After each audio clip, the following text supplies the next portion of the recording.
सो hey guys, तो कैसे हैं आप सभी का स्वागत है फिर से द अल्टीमेट डेविल किंग के एक और न्यू एपिसोड 155 में। सो गाइस, एपिसोड की स्टार्टिंग वहीं से होती है जहां से पिछला एपिसोड खत्म हुआ था।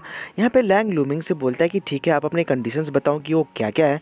तो लूमिंग बोलती है ना कि पहला कंडीशन ये है कि तुम ना यिन क्लैन की कभी अगेंस्ट नहीं जा सकते हो, यानी कि उनके खिलाफ तुम कभी नहीं जा सकते। और दूसरी कंडीशन ये है ना कि तुमको मुझ पर एक एहसान करना होगा।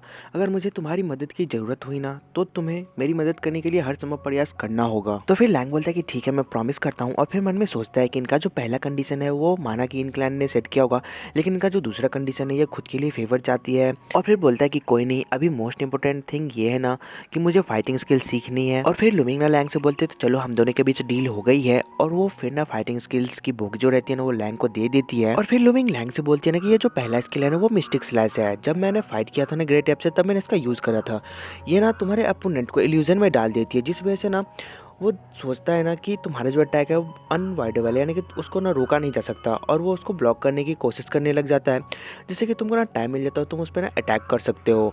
ये ना एक डिवाइन लेवल का जो अटैक रहता है ना उसके जैसा ही है। और फिर लैंगना लूमिंग से बोलता है अच्छा, इसी वजह से जो ग्रेट एप था ना वो आपके हमलों से बिल्कुल भी बच नहीं सका। और फिर सेकंड स्किल के बारे में पूछता है कि उसके बारे में क्या। तो फिर लूमिंग बोलती है ना जो सेकंड स्किल है ना वो डिमोनिक स्पिरिट रिफाइनमेंट स्किल है, जो कि ना लो लेवल वॉरियर के लिए बहुत ही ज़्यादा अच्छा है। और ये ना एक यूनिक स्किल है, यूनिक फाइटिंग स्किल है, जिसको सीखने में तुम्हारी जान भी जा सकती है। इसका ना मेजर ड्रॉबैक यही है, लेकिन ये ना तुम्हें तुम्हारे फुल पोटेंशियल तक पहुंचा सकती है। और फिर कहती है ना कि ये सच में तुम्हारी लाइफ को ना यूज़ करेगी। अगर ये तुम्हारे लाइफ फोर्स को यूज़ करती है ना तो तुम्हारे बॉडी को बहुत ही जल्दी ना स्ट्रॉन्गर बना देगी। अगर तुम इस स्किल को कल्टीवेट करना चाहते हो तो तुम्हें वॉरियर जनरल में इंटर करने के बाद ना तुमको रुकना होगा। तभी लैंग ना लूमिंग को थैंक करता है और बोलता है कि मैं ध्यान रखूंगा जब मैं इस स्किल को यूज़ करूंगा। और फिर मन में सोचता है मुझे अभी जिसको प्राथमिकता देना है वह मुझे स्ट्रांग होना, और जहां तक इस तरह के स्किल का उपयोग करने की कॉस्ट की बात है मैं इसे किसी और से मैं हैंडल कर लूँगा। और फिर तभी लूमिंग ना बोलती है ठीक है, और वहाँ से जाने लग जाती है। और फिर आगे जाके मन में सोचती है और बोलती है कि मुझे माफ़ करना, ये जो इनक्लैन वाले बंदे हैं ना वो कभी भी सोल्सी को क्रॉस नहीं कर सकते। सो बस तुम ही एक कैपेबल हो अपने अंडरडॉगिज्म को सेव करने के लिए। और बोलती है कि जाओलिंग तुम्हें वो सब कुछ करना होगा जिससे कि तुम्हारी पावर और बढ़ सके। उसके बाद ना सीन शिफ्ट होता है, डिमोनिक सोल रिफाइनमेंट स्किल के बारे में हमें बताया जाता है। यह स्किल किसी की सोल एनर्जी को अपोजिट डायरेक्शन में फ्लो करता है, जिससे एनर्जी का टकराव होता है जो किसी के बॉडी को नुकसान पहुंचा सकता है। यह बॉडी की रक्षा के लिए एनर्जी को रिलीज करने के लिए किसी की लाइफ फोर्स को बल देता है। यह एक मजबूत काया के बदले आपकी खुद की जीवन शक्ति का उपयोग करके आपको मजबूत बनाता है। हर बार जब आप इसको कल्टीवेट करते हो तो यह आपके लाइफ का 0.01% यूज़ करता है। और लैंग ना वो स्किल को ना कल्टीवेट कर रहा था और मन में सोचते हुए बोलता है कि कोई फ़र्क नहीं पड़ता कि आंटी को वो औषधि पाने के लिए मेरी ज़रूरत है और होंगडॉग मुझसे शादी करने का इंतज़ार कर रही है।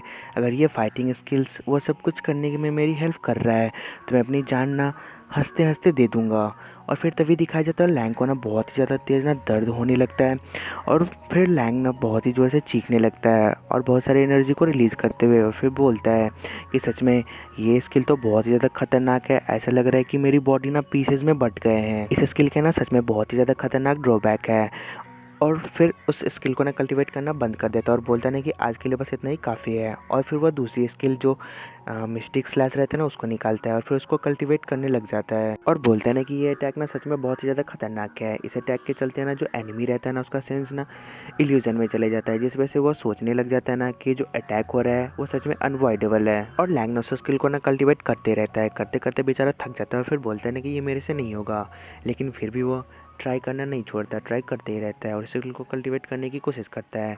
और फिर बोलता है ना कि सच में ये जो स्किल है ना बहुत ही ज़्यादा टफ है, और अपना सर पकड़ के ना चिल्लाने लगता है। और एट लास्ट पूरी रात कल्टीवेट करने के बाद ना उस स्किल को वो कल्टीवेट कर लेता है, पूरा मास्टर कर लेता है। और लैंग ना इसको कल्टीवेट करते करते ना बहुत ज़्यादा थक जाता है और वो नीचे लेट जाता है और फिर बोलता है ना कि मुझे स्ट्रांग होने से कोई भी नहीं रोक सकता, मुझे ना इसे और भी एडवांस लेवल पे कल्टीवेट करना होगा।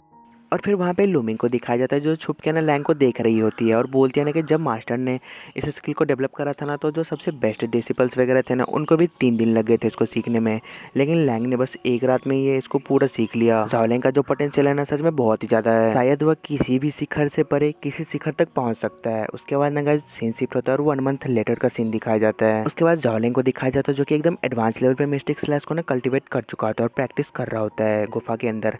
तभी वहाँ पे ना एक भालू गुफा के अंदर आ जाता है। लैंग देख के ना उसको अजीब से स्माइल देता है और फिर बोलता है कि ये तो लेवल 5 का स्पिरिट विस्ट है, रोजर क्लॉड बियर। और फिर लैंग उसको देख के बोलता है ना कि ये बहुत ही अच्छा मौका है, मैंने जो 1 मंथ से ट्रेनिंग करा ना उसको मैं यूज़ करके देखता हूँ कि ये मिस्टिक स्लैश कैसा वर्क करता है।